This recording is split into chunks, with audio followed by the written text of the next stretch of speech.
Joining us now live, Dr. Ron Grifka, Chief Medical Officer at U of M Health West.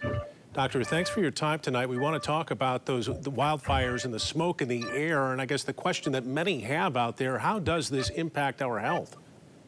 Thank you. It's great to be here today. And we know that the fine particulate matter in the smoke is really going to affect some vulnerable populations: the elderly, the very young people, those who have chronic conditions such as asthma, emphysema, even children who are born prematurely, or heart failure.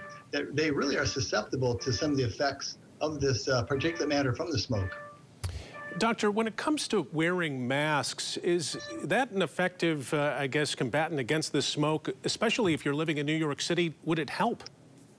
It certainly would. Now remember, we really need an N95 mask that filters out the very, very small particulate matter. The regular masks probably aren't going to do any good. So if you are going to be out in the smoke for prolonged periods, certainly an N95 mask that fits well could be very helpful, no doubt about that.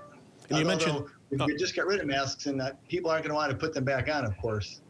Absolutely. You did mention those most at risk. What do you suggest that they should be doing, I guess, over the next couple of days? Even here in West Michigan, would you recommend maybe staying inside for a few days, maybe avoiding that morning workout? Well, as you mentioned, the air in West Michigan is pretty good right now, which is unfortunate. Hopefully it will stay that way. But certainly, especially if you're one of the vulnerable populations, staying inside would be helpful. You're keeping your doors and windows closed. If you have a central air conditioning unit, by all means use it. The filter in your air conditioner will help. The window units for air conditioners, they don't have filters, so there's actually probably going to make things worse. And if they've got the little vent open to the outside, that will bring the bad air from the outside in. So that's helpful. And also probably avoid vacuuming for a couple days.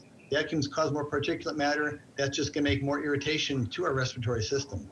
Yeah, you can definitely feel it out there if you're susceptible to it. Dr. Ron Grifka, Chief Medical Officer at U of M Health West.